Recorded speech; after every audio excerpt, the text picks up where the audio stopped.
नमस्कार, the public में आपका स्वागत। न्यूज़ और अपडेट्स के साथ मैं राम प्रकाश राय। खबरों की शुरुआत लोकसभा संसद सत्र के साथ। लखीमपुर कांड पर संसद में जोरदार हंगामा और मंत्री अजय मिश्र के इस्तीफे की मांग के बीच लोकसभा 2 बजे तक स्थगित कर दी गई है। लखीमपुर में हुए किसानों के हत्या मामले पर संसद में विपक्ष ने कैबिनेट मंत्री अजय मिश्र के इस्तीफे की मांग की। विपक्षी सांसदों ने संसद में खूब हंगामा किया। राहुल गांधी ने इस मुद्दे पर स्थगन नोटिस दिया। उन्होंने नोटिस में कहा कि लखीमपुर हिंसा को यूपी पुलिस की एसआईटी ने सोची समझी साजिश बताया है। सरकार को तत्काल अजय मिश्रा को बर्खास्त करना चाहिए। हम सरकार से पीड़ितों को न्याय दिलाने की मांग करते हैं। लोकसभा में मंत्री इस्तीफा दो के नारे भी लगे। इसके बाद लोकसभा की कार्यवाही 2 बजे तक स्थगित कर दी गई। अगली खबर राज्यसभा से। राज्यसभा में 12 सांसदों का निलंबन रद्द करने की मांग को लेकर लगातार जारी विरोध आज भी चलता रहा। सांसदों का निलंबन रद्द करने को लेकर विपक्ष ने राज्यसभा में हंगामा आज भी किया। लिहाजा राज्यसभा को दोपहर 12 बजे तक के लिए स्थगित करना पड़ा। अगली खबर नेपाल से। नेपाल के प्रधानमंत्री शेर बहादुर देउबा ने नेपाली कांग्रेस के अध्यक्ष का चुनाव जीत लिया है। देउबा को 4623 में से 2733 वोट मिले। हालांकि इलेक्टोरल बॉडी ने अभी तक नतीजों की आधिकारिक घोषणा नहीं की है, लेकिन पीएम देउबा को पार्टी अध्यक्ष के रूप में दूसरे कार्यकाल के लिए चुना गया है। देउबा ने डॉक्टर शेखर कोइराला को हराया। देउबा के अतिरिक्त डॉक्टर शेखर कोइराला, प्रकाश मान सिंह, विमलेंद्र निधि और कल्याण गुरुंग उम्मीदवार थे। पहले दौर में देउबा को 2258 वोट मिले थे। आपको बताते चलें कि नेपाल में 4 बार प्रधानमंत्री रह चुके देउबा भारत समर्थक माने जाते हैं। 2017 में प्रधानमंत्री बनने के बाद वे दिल्ली आकर प्रधानमंत्री नरेंद्र मोदी से मिले थे। देउबा भारत के साथ आर्थिक रिश्तों को लेकर मधेशियों के मामले में हमेशा से नर्म रवैया दिखाते रहे हैं। नेपाल में पिछले साल दिसंबर से ही सियासी संकट बना हुआ है। नेपाल कम्युनिस्ट पार्टी में कलह की वजह से सरकार नहीं चल पा रही थी। पीएम ओली की सलाह पर राष्ट्रपति ने 20 दिसंबर को संसद भंग करके 30 अप्रैल और 10 मई को चुनाव कराने का ऐलान किया था, लेकिन फरवरी में सुप्रीम कोर्ट ने संसद को बहाल कर दिया। इसी साल जुलाई में शेर बहादुर देउबा 5वीं बार नेपाल के प्रधानमंत्री बने थे। अगली खबर संसद से। बीते 7 वर्षों में 8,81,254 लोगों ने भारत की नागरिकता छोड़ दी है। एक सवाल के लिखित जवाब में केंद्रीय गृह राज्य मंत्री नित्यानंद राय ने बताया कि पिछले 5 साल में 10,645 लोगों ने भारतीय नागरिकता के लिए आवेदन किया है। इसमें 227 लोग अमेरिका से, 7,782 लोग पाकिस्तान से और 795 लोग अफगानिस्तान से तथा 184 लोग बांग्लादेश से हैं। सरकार ने संसद में बताया कि विदेश मंत्रालय के पास उपलब्ध जानकारी के अनुसार पिछले 7 वर्षों में 30 सितंबर 2021 तक 8,81,254 भारतीयों ने अपनी नागरिकता छोड़ दी। नागरिकता के संबंध में ये सवाल तेलंगाना राष्ट्रीय समिति के नेता कोठा प्रभाकर रेड्डी ने पूछा था। अगली खबर तमिलनाडु से। तमिलनाडु के पूर्व ऊर्जा मंत्री और अन्ना द्रमुक के वरिष्ठ नेता पी थंगामडी के खिलाफ आय से अधिक संपत्ति रखने के मामले में कार्रवाई की गई है। अन्ना द्रमुक के वरिष्ठ नेता और पूर्व ऊर्जा मंत्री पी थंगमडी के ठिकानों पर बुधवार को विजिलेंस टीम ने छापेमारी की। 18 सदस्यीय टीम ने बुधवार सुबह करीब 6:45 पर उनके घर पर भी छापा मारा। बताया जा रहा है कि टीम ने तमिलनाडु और आंध्र प्रदेश के उनके कई ठिकानों पर छापेमारी की है। जानकारी के मुताबिक पी थंगामडी पर विजिलेंस की यह कार्रवाई आय से अधिक संपत्ति रखने के मामले में हुई है। सतर्कता और भ्रष्टाचार निरोध निदेशालय की ओर से पूर्व में पी थंगामडी, टी शांति और बेटे टी धरणीधरण के खिलाफ आय से अधिक संपत्ति रखने के मामले में मुकदमा दर्ज किया गया था। अगली खबर सरकार के खर्चों को लेकर। केंद्र सरकार की महत्वाकांक्षी योजनाओं में से एक बेटी बचाओ बेटी पढ़ाओ के लिए आवंटित 446.72 करोड़ का लगभग 78.91% हिस्सा केवल प्रचार प्रसार और विज्ञापनों पर खर्च किया गया।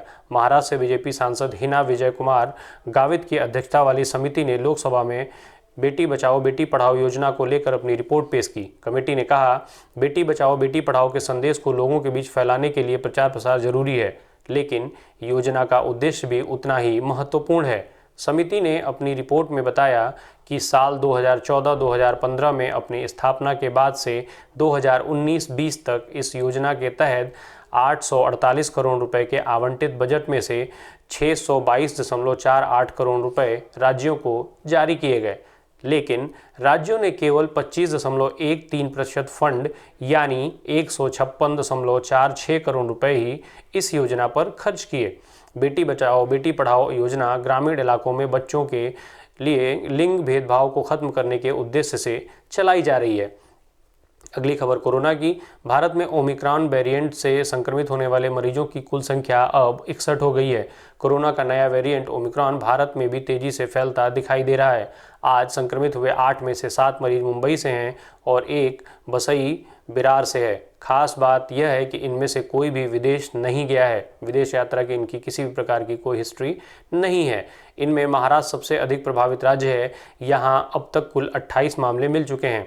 वहीं राजस्थान में 13 मामलों के साथ दूसरे नंबर पर है। इसके अलावा दिल्ली में 6, गुजरात में 4, कर्नाटक में 3, केरल और आंध्र प्रदेश में 1-1 मामले आए हैं।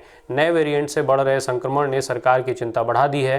केंद्र सरकार बूस्टर डोज पर तेजी से काम कर रही है ताकि इस खतरनाक वेरिएंट से निपटा जा सके। वहीं भारत में बीते 24 घंटे में कोरोना संक्रमण के 6,984 नए मामले सामने आए हैं और 247 लोगों की मौत हुई है। अगली खबर भी ओमिक्रॉन की। कोरोना का नया वेरिएंट भारत के लिए भी लगातार चिंता का विषय बनता जा रहा है। भारत के कोविड टास्क फोर्स के चीफ डॉक्टर वीके पॉल ने कहा है कि देश को ऐसे वैक्सीन प्लेटफॉर्म तैयार करने चाहिए जिनमें वायरस के बदलते वेरिएंट के मुताबिक तेजी से बदलाव किए जा सकें। साथ ही उन्होंने कहा कि भारत में वायरस उस स्टेज की तरफ बढ़ता दिखाई दे रहा है जब उससे कम या मध्यम संक्रमण फैलता है। डॉक्टर पॉल ने चेताते हुए कहा, ऐसी स्थिति भी आ सकती है कि वायरस के सामने हमारी वैक्सीन असरदार न रहें। फ्लू जैसी दिक्कतों का सामना भारत हर साल ही कर रहा है। हम कितनी जल्दी ऐसी वैक्सीन बना सकते हैं जिसमें एक ही प्लेटफॉर्म का इस्तेमाल हो लेकिन वह नए वेरिएंट पर असरदार हो। यह हर 3 महीने में तो नहीं हो सकता, लेकिन शायद हर साल संभव हो सकता है। अगली खबर स्कूलों की। मुंबई में ओमिक्रॉन के बढ़ते खतरे के बीच आज तकरीबन 2 साल बाद फिर से पहली से 7वीं तक के स्टूडेंट्स के लिए स्कूल खोल दिए गए हैं। हालांकि बीएमसी ने बच्चों को स्कूल आने का फैसला वैकल्पिक रखा है। उन्हें स्कूल भेजने या नहीं भेजने का अधिकार अभिभावकों का होगा। उनकी उपस्थिति अनिवार्य नहीं करते हुए स्कूलों को ऑनलाइन क्लास का भी विकल्प देने को कहा गया है। बता दें कि पिछले 24 घंटों के दौरान महाराष्ट्र ने 8 नए ओमिक्रॉन संक्रमित मिले हैं। राज्य में 4 अक्टूबर से 8वीं से 12वीं कक्षा की ऑफलाइन क्लास चल रही है। इसके बाद 1 सितंबर से ग्रामीण क्षेत्रों में 1ली से 4थी और शहरी क्षेत्र में 1ली से 7वीं तक की ऑफलाइन क्लास शुरू होने वाली थी, लेकिन ओमिक्रॉन के बढ़ते खतरे को देखते हुए फैसला टाल दिया गया था। इसका कुछ पेरेंट्स संगठनों ने विरोध किया था, जिसके चलते अब बीएमसी कमिश्नर इकबाल सिंह चहल ने प्राथमिक स्कूल दोबारा खोलने और उन्हें शुरू करने की अनुमति दे दी है। आज सुबह से ही मुंबई के लगभग सभी स्कूलों में स्टूडेंट्स की भारी भीड़ नजर आई। बच्चे स्कूल में मास्क, टेम्परेचर स्क्रीनिंग और हाथ सैनिटाइज करके प्रवेश कर रहे थे। अगली खबर क्रिकेट की। टीम इंडिया में रोहित और विराट के बीच चल रहे विवाद पर खेल मंत्री अनुराग ठाकुर ने आखिरकार अपनी चुप्पी तोड़ी। अनुराग ने कहा कि खेल से बड़ा कोई नहीं है, खेल ही सुप्रीम है। किन्हीं खिलाड़ियों के बीच में क्या चल रहा है मैं उसकी जानकारी नहीं दे सकता हूँ। ये उनसे जुड़े एसोसिएशन या संस्थान की जिम्मेदारी है। यही सही होगा कि वे इस पर जानकारी दें।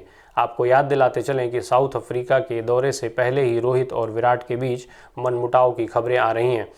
पहले वनडे और T20 टीम के कप्तान रोहित शर्मा के हैमस्ट्रिंग इंजरी की वजह से साउथ अफ्रीका दौरे की टेस्ट सीरीज से बाहर होने की बीसीसीआई ने पुष्टि की थी और अब इस दौरे की वनडे सीरीज से टेस्ट कप्तान विराट कोहली के नाम वापस लेने की खबरें लगातार मीडिया में आ रही हैं। अगली खबर दक्षिण अफ्रीका दौरे की। भारतीय टीम के लिए साउथ अफ्रीका दौरे पर राहत की खबर है। टीम इंडिया को 16 सितंबर को साउथ अफ्रीका के दौरे पर जाना है। South Africa cricket control board ने भारतीय टीम को एक बड़ी रियायत दी है। अब अफ्रीका पहुंचने पर भारतीय क्रिकेट टीम को कड़े क्वारंटाइन में नहीं रहना होगा। वहां पहुंचने के बाद टीम इंडिया सिर्फ 1 दिन होटल के कमरे में आइसोलेट होगी। इसी दौरान खिलाड़ियों का 3 बार कोरोना टेस्ट होगा और निगेटिव रिपोर्ट आने के बाद खिलाड़ी आइसोलेशन से बाहर आ सकेंगे। भारत और दक्षिण अफ्रीका के बीच 26 दिसंबर से सेंचुरियन में पहला टेस्ट खेला जाएगा। भारतीय टीम 19 दिसंबर से सेंचुरियन में अभ्यास करेगी, जहाँ पहला मैच होना है। अगली खबर उत्तर प्रदेश विधानसभा की। उत्तर प्रदेश में आज से विधानसभा का शीतकालीन सत्र शुरू हो गया। सत्र के पहले दिन लखीमपुर हिंसा पर एसआईटी रिपोर्ट पर जमकर हंगामा हो रहा है। कांग्रेस और सपा के विधायक केंद्रीय गृह राज्य मंत्री अजय मिश्र के इस्तीफे को लेकर धरने पर बैठ गए। शीतकालीन सत्र 3 दिन तक चलेगा। यूपी में अगले साल विधानसभा का चुनाव होना है। ऐसे में माना जा रहा है कि 17वीं विधानसभा का यह आखिरी सत्र हो सकता है। एक तरफ जहां भाजपा आगामी चुनाव में जीत के साथ फिर से सत्ता में वापसी करने की सोच के साथ सरकार के सदन में कई ऐलान करने के कयास लगाए जा रहे हैं, तो वहीं दूसरी तरफ विपक्ष सरकार को महंगाई, बेरोजगारी, कानून व्यवस्था जैसे मुद्दों पर घेर कर बैकफुट पर लाने के प्रयास में है। विधानसभा का शीतकालीन सत्र 3 दिनों तक चलेगा। आज सीडीएस जनरल बिपिन रावत और बसपा के विधायक सुखदेव राजभर को श्रद्धांजलि दी गई। अगली खबर, सदन में कार्रवाई की। विधानसभा के वर्तमान शीतकालीन सत्र में माना जा रहा है कि योगी सरकार सदन में 2021-22 के दूसरे अनुपूरक बजट, अंतरिम बजट और लेखानुदान को पेश करेगी। 17 दिसंबर को अनुपूरक बजट पर चर्चा होगी। बताया जा रहा है कि जुलाई तक के लिए जारी होने वाला ये लेखानुदान लगभग 1.25 लाख करोड़ रुपए का हो सकता है। योगी सरकार Bundelkhand expressway, Purvanchal expressway, Gorakhpur expressway पर बचे हुए काम के लिए, जेवर एयरपोर्ट प्रोजेक्ट के लिए और साथ ही लैपटॉप, स्मार्टफोन जैसी योजनाओं के लिए और बजट जारी कर सकती है। साथ ही कानपुर, आगरा, गोरखपुर मेट्रो के लिए भी बजट पास किए जाने की संभावना है। आज के अंक में इतना ही। धन्यवाद।